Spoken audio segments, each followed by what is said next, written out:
Awesome. Hello, everybody, and welcome to the Octopus Electric Vehicles sort of live workshop Q&A with the Kia e-Niro. I was just checking my phone there because Ollie is our secret squirrel in the background, and we'll be looking at all the questions you have throughout the session so that any questions that come up that we need to get sorted in the moment, we can absolutely have a look at and see what's going on. So if you see me looking at my watch, that's why we're doing that there.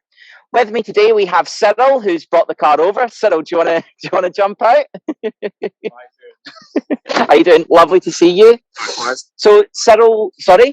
So it's been a while. It has. So Cyril lives really quite local to me, and we've both had the opportunity to drive the Kia e-Niro over the past week or so. Cyril, I think this goes back tomorrow, right? Yes. We're picking up in the morning. Had it just for a week, so from Wednesday. First off stay, I've really enjoyed it. Really enjoyed the drive of it. Quite surprised, it was very smooth. The build quality is a lot more premium than I think a lot of people would expect from the vehicle. I think when you ever say Kia to people, they tend to have a bit of brand snobbery, but I was quietly impressed by it. Very, very yeah, much. I completely agree. My experience of it very much was that we know that the Hyundai group, who are part of the Kia group, now have a research facility in Germany. Yeah. And I think it's really like they've managed to recruit some top engineering talent. And I think you can completely tell that.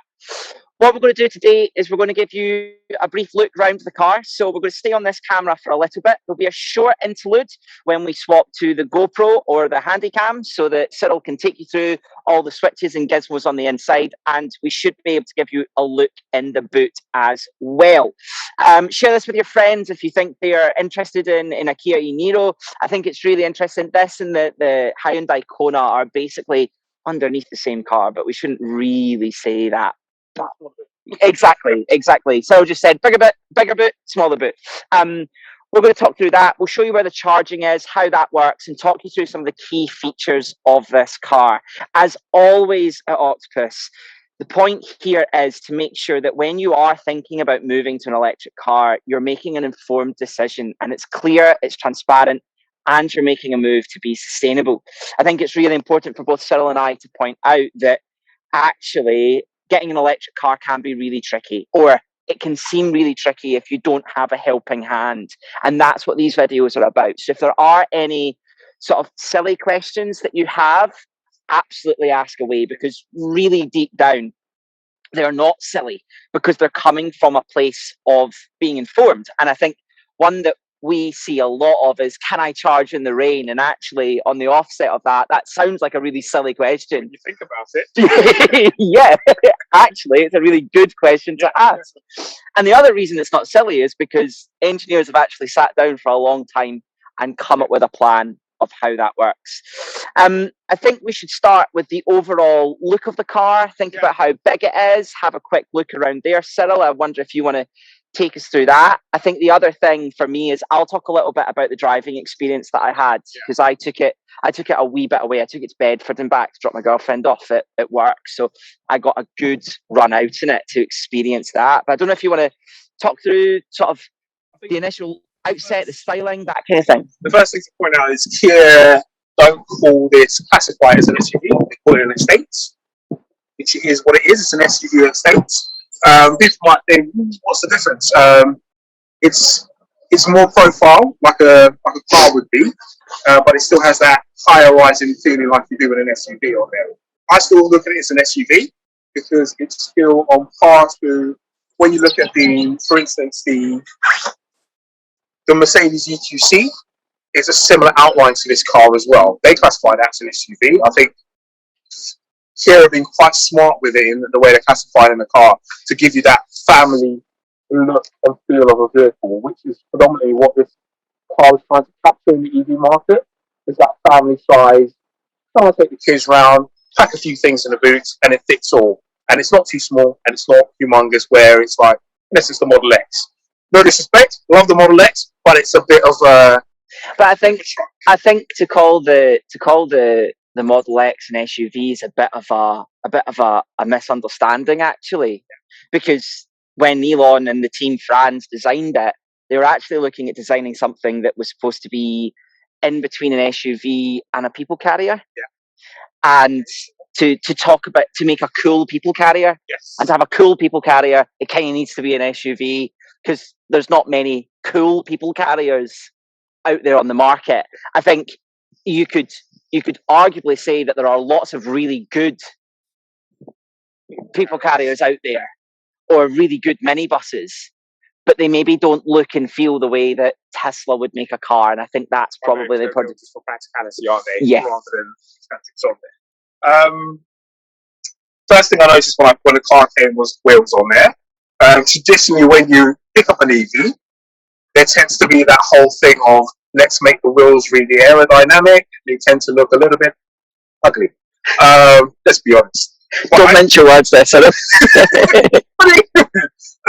I really like these. They have that slightly diamond cut look to them, even though I don't think they are. Good size wheels. I'm not massive, personally, of 19, 20-inch wheels, because I like a soft, comfortable ride. Maybe it's my age. I don't know. I think I've always been that way anyway. But I found that really came through on the ride of the car. It was very smooth. Quite a bumpy area around here. I think you would agree. Being in the London area, there are bumps everywhere. It was literally a smooth ride when I was driving the car around the inner city. Felt really comfortable in it as well. When you look at the roof line on there, the first thing you probably notice is the lovely sunroof. I don't think we can see that on the video, but if you want to talk people through the sunroof. So the sunroof is probably one of the things that kind of let me down a little bit. Not massively, because it's not the end of the world. I expected a panoramic roof when I got the car. Don't know why, don't know where that came from, but when I got in the car, I sat in it and I looked up and I was like, first thing I always want to do when I said, I've got the sunroof, I'm going to open it up and go, get excited by the sun rays, make myself feel like I'm in a convertible, but I'm not. Looked at it and it's your traditional, old school, what we used to call a sunshine roof. So it's a tiny opening on there. That being said, the windows are quite big bay windows, so you're not going to feel claustrophobic in the car. I didn't sit in the back, so I can't really give the argument case of anyone sitting in the back. But from a driver or a passenger point of view, I didn't feel like I was clustered into the vehicle tied in. Yeah. I think definitely, it was really nice drive. It's got, I did sit in the back, it does have that sort of slightly Tesla feel of having a slightly higher floor, but that's kind of the case with a lot of cars, a lot of EVs. There's a slightly higher floor and it lifts your leg just a little bit, and to begin with you don't think there's a lot of support running down your hamstring to the back of your knee. But what you do is just push your feet a little bit further forwards under the seat in front of you, and then all of a sudden the seat meets the bits that don't feel supported. Yeah. I think it's because people are so used to having quite a deep floor, they sort of sit in with their feet really far back, and therefore it doesn't feel comfortable. It's absolutely true. But if they push their feet a little bit further forward and open that knee, then they're absolutely fine. It's absolutely fine. The thing that I was most impressed with, I've just written a blog about this car, and I was expecting it to be really smooth. I was expecting it to be really good in the city. I was expecting it to be really good on the motorway as well.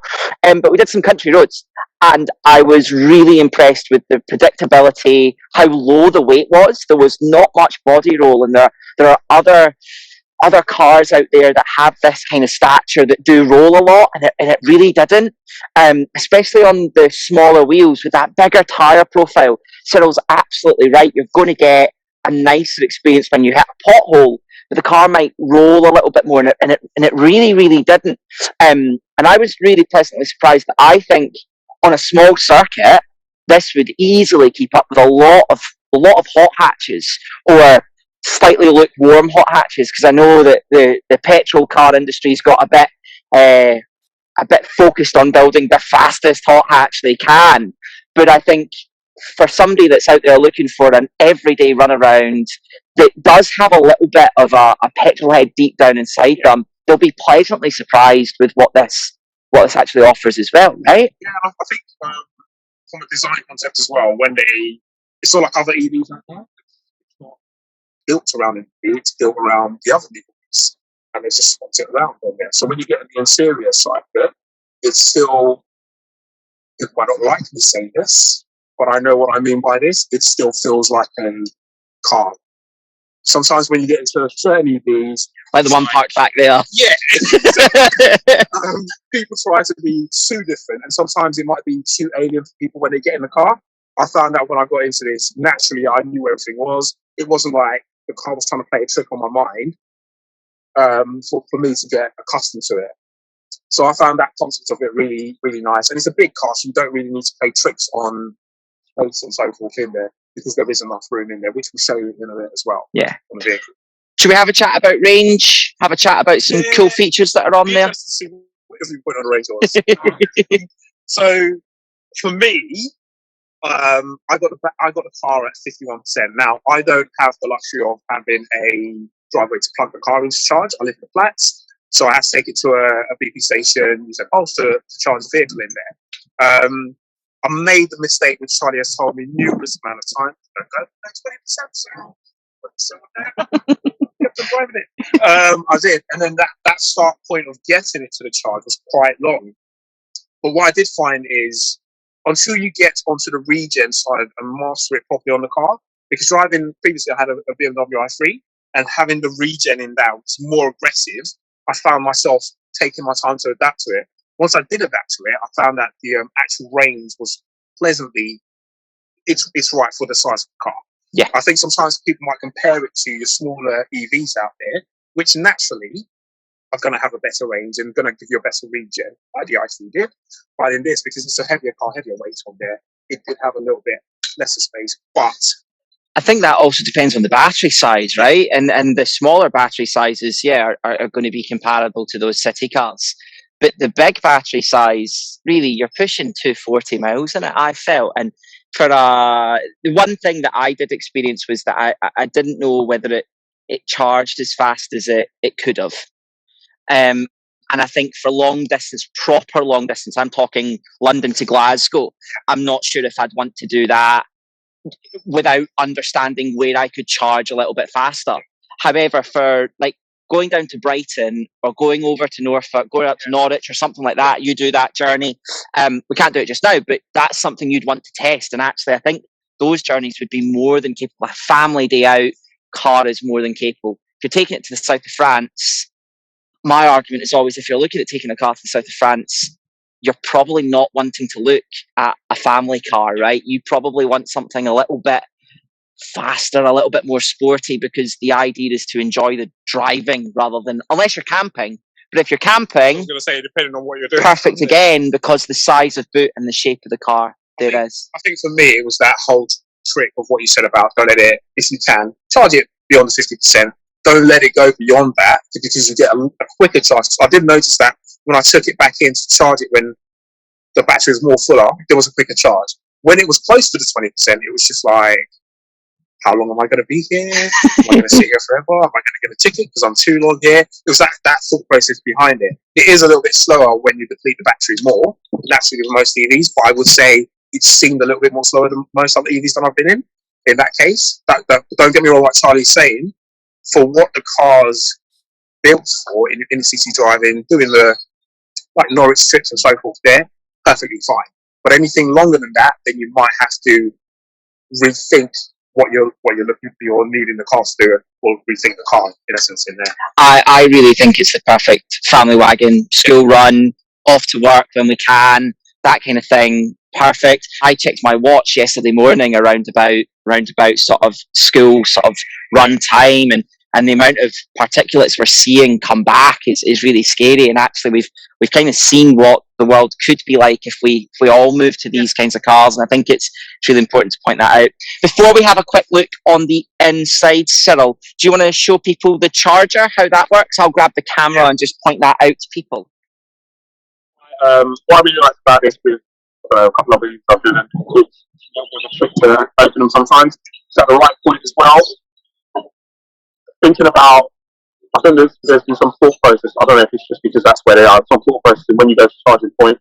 I like personally to be facing the charger when I'm charging, not at the back and looking at it and thinking running around or trying to get the people around. It's just literally a short distance, plug it in, and it's there. Well, that's really interesting, because in my time at Tesla, I always used to think about that kind of charging situation.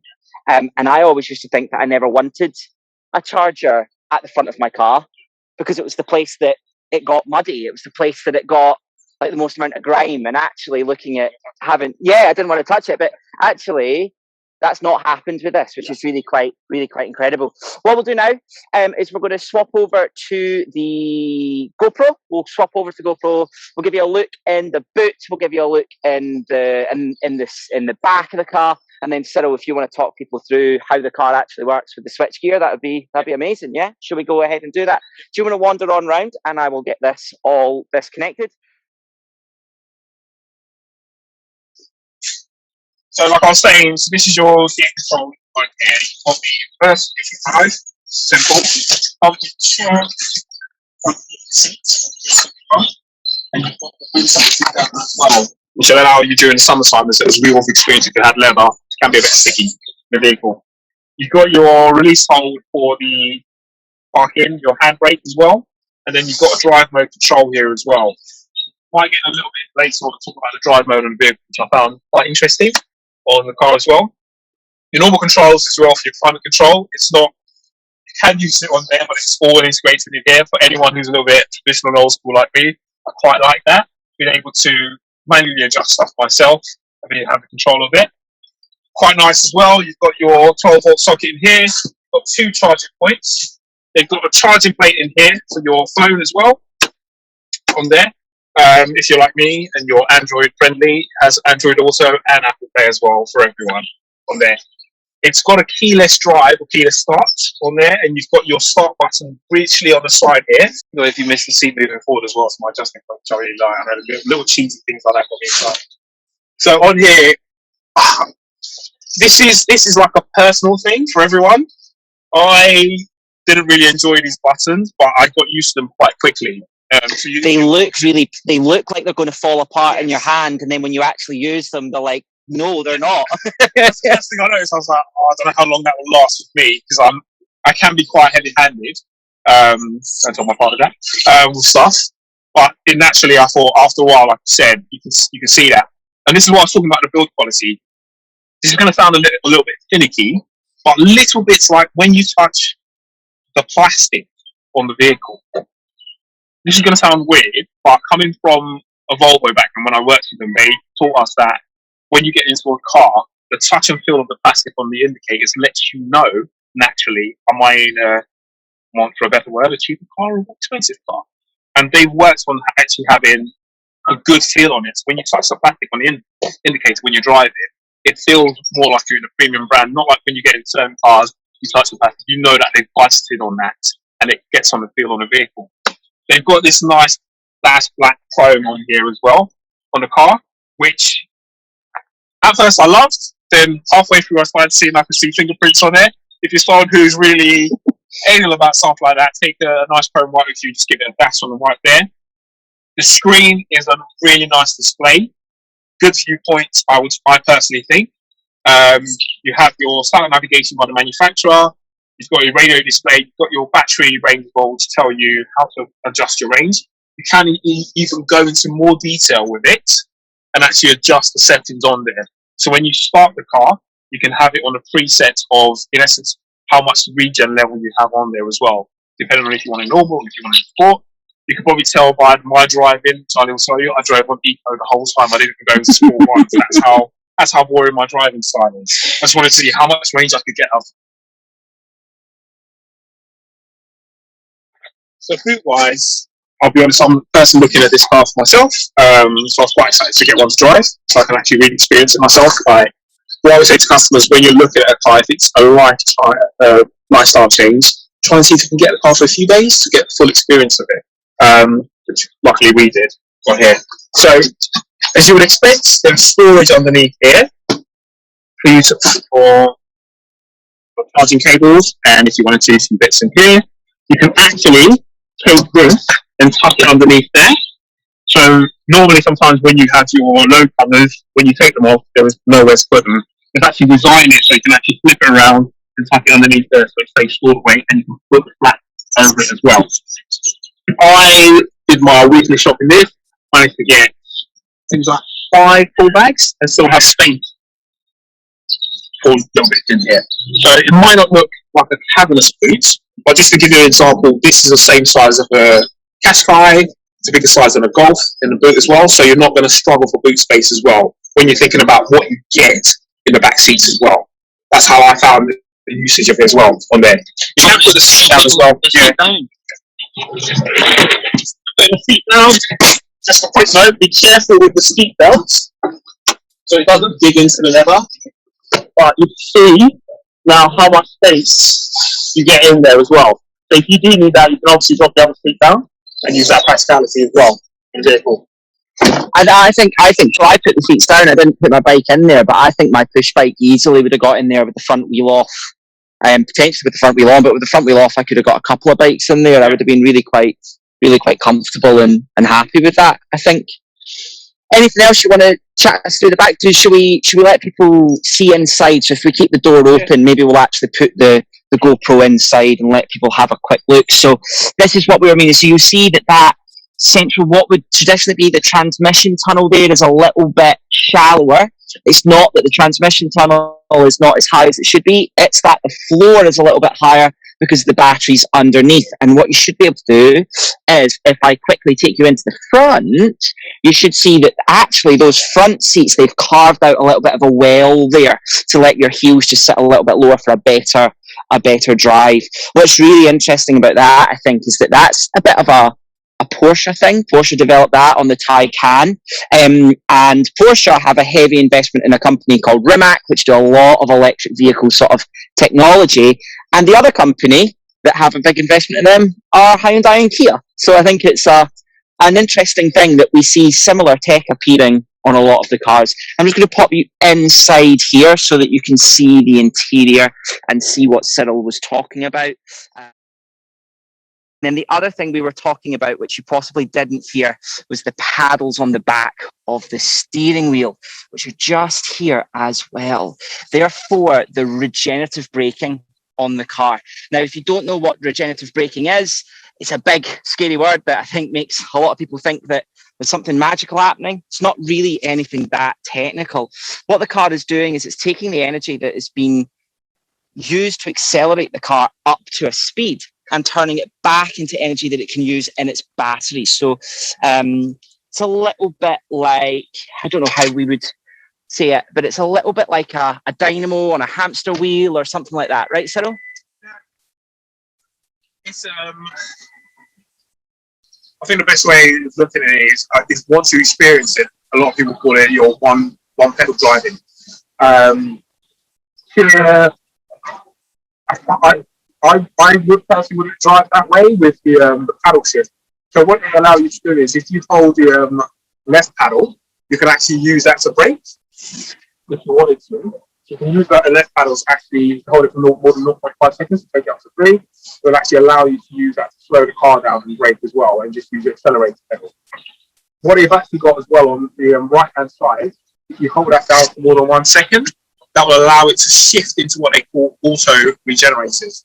So that is where you can use one pedal naturally, and what it will do is recognize when there is a car in front and actually judge how much regen and braking the car needs. So when you start to, as we call it, feather off the accelerator with that, it will start to like slowly brake the car down. And if there isn't a car there, it will judge as well that it needs a little bit more or needs a little bit less as well. Actually, a better way of using it. And I found that when I started driving that way, it was a lot more smoother and easier, especially when you're going up a hill as well. So it's a useful thing to use. I'll say it's one of the cars that once you, if you do decide to go for it, take the time, read the instruction manual. It's literally a Bible in a stick, but it was quite, yeah, I got in.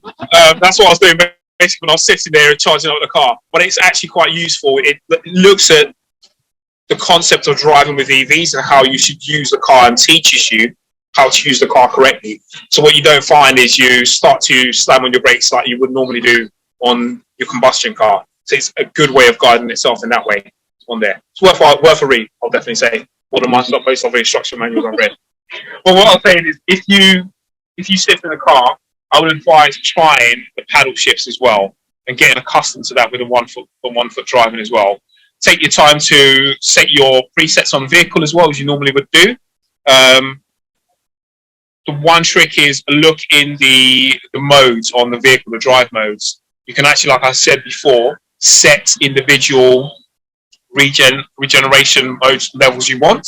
So if you want your your normal to be a little bit more aggressive, you can actually go into it. So when you press the regen mode, there's a button on the touchscreen right at the bottom. Just tap that and it will let you adjust it as well on there.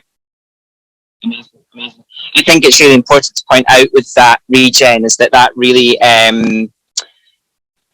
as we drive along, you'll get really used to that, right? And initially when you first left off, it's like you're going from like fifth to third and you get really confused. And if, as Cyril says, if you feather on that accelerator pedal nice and easily, you'll start to learn to really one pedal drive the car and get used to that as well.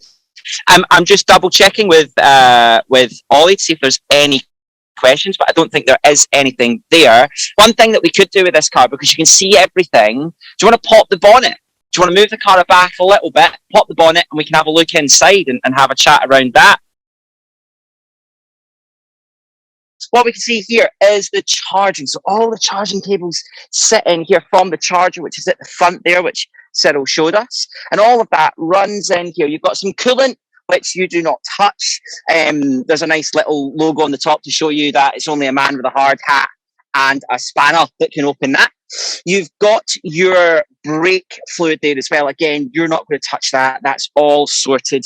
And then the only thing you need to worry about is your washer fluid, which is right here.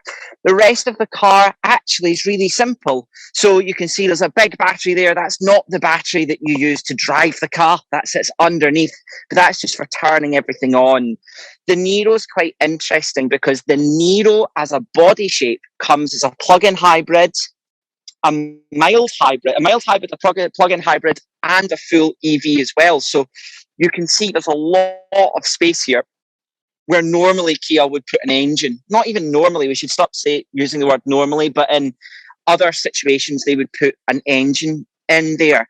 But you can see just how much lower this sits, giving it that low centre of gravity. And there's not a big, heavy thing in the front here that would have an issue in an accident. What you can see up the top here is these cables that come in, and this is the charger at the top. So this is what converts your energy from AC to DC and then pushes that energy to the batteries. If we come round here and see, and I'm just going to have a quick look at my laptop to see if you can see. So you'll see there's a big orange cable down the bottom there that goes straight into the battery. I don't know if you can see that now, but deep down in there, that is the cable for the DC charge. So DC charge goes straight in off the charger here and just bypasses that whole onboarding sort of conversion, and that makes it so much faster to charge when you're at a charger. Underneath you have your motor. So your motor sits deep in the bottom there, which is why you've got all those coolant hoses that are going in and out, but it's not coolant like oil. It's just to keep the metal temperature down rather than anything else. And essentially everything else in there is there's nothing there for you to touch, really, apart from your washer fluid. And I think just pointing that out is quite nice and interesting. So, yeah. When you look to get a car, Cyril's one of the main guys that can get that sorted for you. So, absolutely, you can see he's got a real email address. When you get an email from Cyril at Octopus Electric Vehicles, it's not some robot we have. It's actually Cyril that's on the call today, which is really quite cool. Amazing. Thank you ever so much, everybody. If you can have a look through any of our other videos, there's a brilliant one about the Fiat 500e where you can learn more about that, and we look forward to doing more of these videos with cars not like this, but more cars in the future to get you up to speed and understand electric cars just a little bit better.